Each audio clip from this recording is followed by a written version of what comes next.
Halo nakama, selamat datang di channel Anime OP. Yes, manga One Piece chapter 1101 benar-benar menjadi chapter yang sangat dinantikan oleh para fan One Piece. Ya, bagaimana tidak, kemungkinan besar di chapter ini akan menjadi akhir dari kisah masa lalu Kuma yang sudah dimulai dari chapter 1095. Bukan hanya itu saja, salah satu leaker terpercaya yaitu Pipis pun menanggapi jika di chapter 1101 akan menjadi puncak dimulainya pertempuran yang terjadi di Pulau Egghead. Selain itu, pada hint spoiler chapter 1101, Redon juga memberikan tanggapannya jika Oda Sensei telah merencanakan hal besar pada chapter 1101, bukan chapter 1100 kemarin. Karena seperti yang kita tahu bahwa di chapter 1100 kemarin, kita hanya melihat keseruan kisah masa lalu Kuma dan bagaimana akhirnya Kuma berhasil menyelamatkan penyakit Bonnie, serta bagaimana awal mula Kuma menjadi pasukan cloning yang dikenal sebagai Pacifista.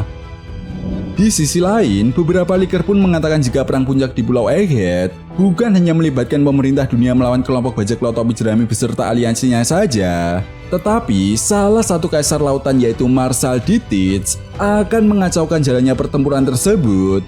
Jelas Gorosei Satoon yang hadir sebagai villain utama di Arc Egghead kali ini dan sudah memperlihatkan kedahsyatan kekuatan sebagai seorang petinggi pemerintah dunia, seolah membuktikan bahwa level kekuatan Gorosei Satoon berada di atas level para Yonko.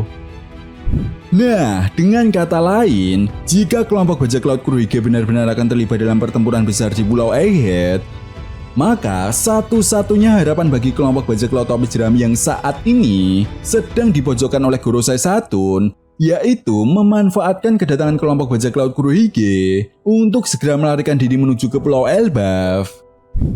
Lalu keseruan dan kejutan apalagi yang akan dihadirkan di chapter 1101 nantinya? Well, tentunya ini sangat menarik untuk kita bahas bersama.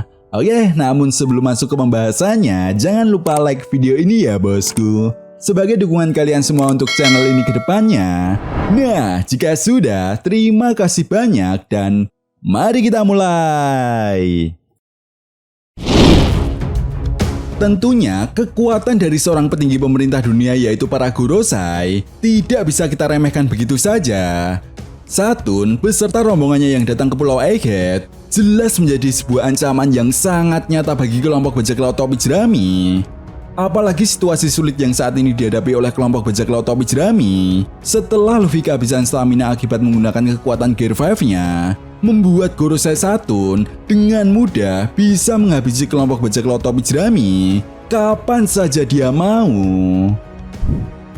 Di sisi lain, tentu saja sebagai komandan Yonko bajak laut topi jerami, Roronoa Zoro yang sebelumnya telah menyadari kehadiran seseorang dengan aura yang sangat kuat dan saat ini harus dibuat repot oleh si brengsek Rob Lucci, membuat Zoro harus segera menghabisi Rob Lucci dan pergi ke tempat Satoon berada.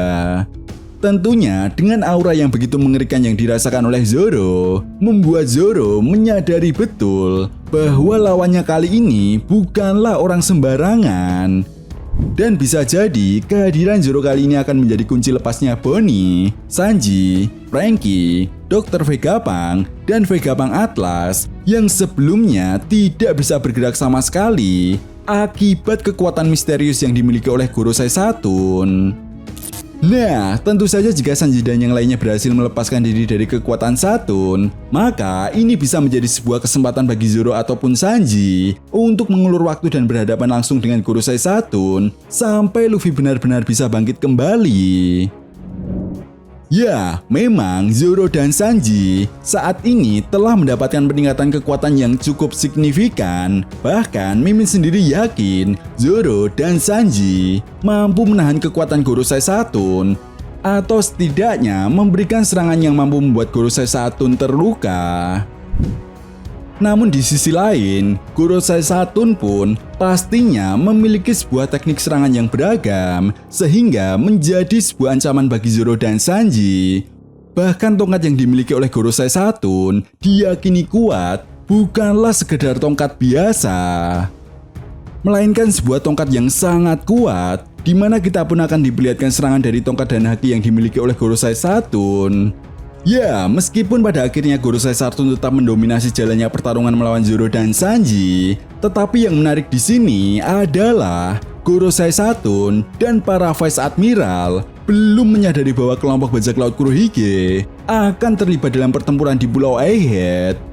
Ya, seperti yang dikatakan oleh beberapa leaker, hal ini menjadi sebuah indikasi bahwa kelompok bajak laut Kurohige menjadi salah satu kunci bagi kelompok bajak laut topi jerami untuk bisa meloloskan diri dari kepungan pemerintah dunia dan angkatan laut. Nah, masalahnya sekarang adalah sebenarnya apa tujuan Kurohige datang ke Pulau Egghead? Apakah Kurohige mengincar salinan Road Poneglyph milik kelompok bajak laut topi jerami? Jawabannya tidak, karena seperti yang kita tahu baik kelompok bajak laut topi jerami ataupun kelompok bajak laut Kurohige memiliki 3 salinan Road Poneglyph yang sama. Tentu saja Kurohige yang sangat cerdik dan licik ini pun sadar betul tidak ada untungnya mengincar salinan Road Poneglyph yang sama. Yap, seperti yang pernah Mimin bahas di video sebelumnya, kedatangan kelompok bajak laut Kurohige ke Pulau Egghead adalah untuk mengincar kekuatan buah iblis. Karena seperti yang kita tahu, bahwa sebelumnya Kurohige ini telah gagal mendapatkan 2 buah iblis incarannya, yaitu Mero Nomi milik Boa Hancock dan OP Nomi milik Trafalgar Law. Dan tak sebuah kebetulan atau tidak, Gorosei Saturn yang ada di Pulau Egghead dan telah menunjukkan perubahan dari kekuatan buah iblisnya yang kemungkinan besar ini adalah buah iblis Mythical Zoan, semakin menguatkan dugaan jika Kurohige akan memiliki 3 jenis buah iblis yang berbeda, yaitu buah iblis Logia Yami Yami Nomi, lalu buah iblis Paramecia Gura Gura Nomi, dan yang terakhir adalah buah iblis Mythical Zoan milik Gorosei Saturn. Dan apa kalian semua bisa membayangkan betapa mengerikannya kekuatan Kurohige setelah berhasil mendapatkan kekuatan buah iblis Mythical Zoan milik Gorosei Saturn? Ya, Kurohige benar-benar akan menjadi pesaing terberat bagi Luffy untuk memperebutkan gelar Raja Bajak Laut dan harta karun One Piece. Meskipun Kurohige secara tidak langsung nantinya akan membantu kelompok bajak laut topi jerami untuk melarikan diri dari Pulau Egghead, dari kepungan angkatan laut dan pemerintah dunia. Nah, itu tadi merupakan hint yang telah diberikan oleh para leaker. Jadi, bagaimana menurut nakama semua? Jika kalian punya pendapat lain, silahkan berikan pendapat kalian di kolom komentar. Oke, sampai di sini dulu pembahasan kita kali ini, and see you next time.